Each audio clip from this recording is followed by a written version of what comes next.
5 पहर धंधे गया, 3 पहर गया सोए, 1 पहर हरि नाम बिनु मुक्ति कैसे होए।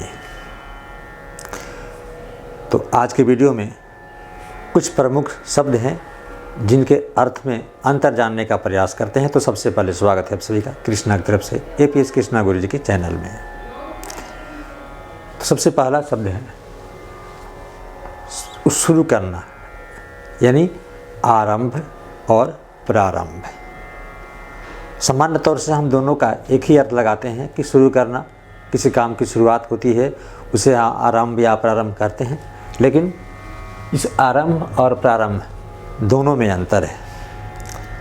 दोनों का जो प्रयोग करते हैं, तो आरंभ जब किसी नए काम की शुरुआत करते हैं, कोई नया काम है उसको शुरुआत कर रहे हैं, स्टार्ट कर रहे हैं, इसका अंग्रेजी में सबसे अच्छा है स्टार्ट करना, यानी शुरू करना, आरंभ करना।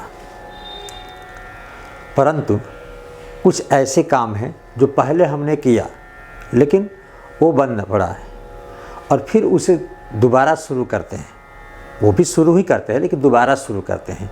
तो दोबारा जो शुरू करना हुआ, यानी बीती हुई अवस्था को बताने के लिए, पुरानी जो अवस्था है उसे बताने के लिए ये शब्द आता है प्रारंभ, यानी रीस्टार्ट। स्टार्ट नहीं, पुनः शुरू करना, रीस्टार्ट करना।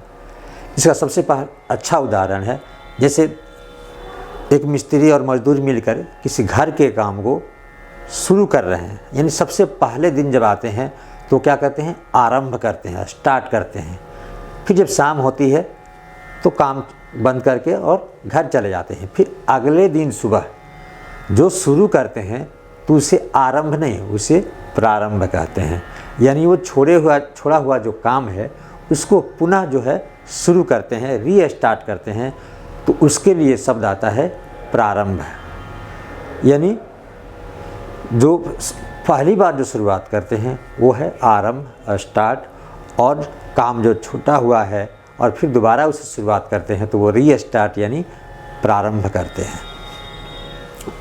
दूसरा, एक तालाब से वाला शहर और एक शहर। दंत स वाला जो शहर होता है वो है सुबह, और तालाब स वाला जो शहर है, यानी ये जो शहर है, टाउन, ये होता है जहाँ लोग ज़्यादा, बाज़ार ज़्यादा, दुकानें ज़्यादा होती है, या जिला होता है, सरकारी कार्यालय ज़्यादा होते हैं, और वहाँ बड़ी बड़ी जो है मॉल होते हैं, दुकानें होती है, तो जो शहर होता है यानी टाउन। और दूसरा जो होता है शहर, तो दंत स वाला जो है शहर, इसे कहते हैं सुबह। जैसे कहा जाता है ना कि मैं शामों शहर तुझे याद करता हूँ, यानी सुबह से शाम तक तुझे याद करता हूँ। इसी शहर से सोहर, सौहर ये शब्द बनता है। अब है फसाना, अफसाना। तो फसाना समालों से कहते नहीं है कि उसे हमने फंसा लिया, तो ठीक वैसी ही बात है कि फसाना, मन गढ़ंत किस्से बातें। जब हम अपने यानी बुद्धि लगा करके बेकार की बातों में दूसरे को क्या करते हैं, फंसाते हैं, तो बात क्या होती है, मन गढ़ंत, सच्ची बात नहीं होती है, मन गढ़ंत। जो दूसरा उसमें फंस जाए तो क्या कहते हैं, फसाना सुनाते हैं। यानी मन गढ़ंत किस्सा, मन गढ़ंत बातें, यानी जो दूसरे को जिससे लुभाया जा सके, उसे बहुत अच्छा लगे, वैसी कुछ बात, मन गढ़ंत बातें, मन गढ़ंत किस्से अगर जो कहते हैं तो क्या है, फसाना। लेकिन अफसाना सच्ची घटना है, कोई सच्ची बात है, मन की बात है, दिल की बात है, तो वो क्या होता है, अफसाना। तो फसाना मन गढ़ंत और अफसाना सच्ची, मन की बात।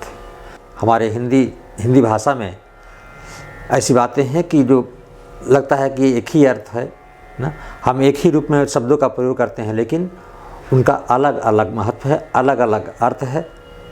तो इसलिए कहते हैं कि हिंदी हमारी समृद्धशाली भाषा है, और हम धन्य हैं कि हिंदी हमारी मातृभाषा है। तो वीडियो देखने के लिए धन्यवाद। छोटे हैं तो प्यार और आशीर्वाद।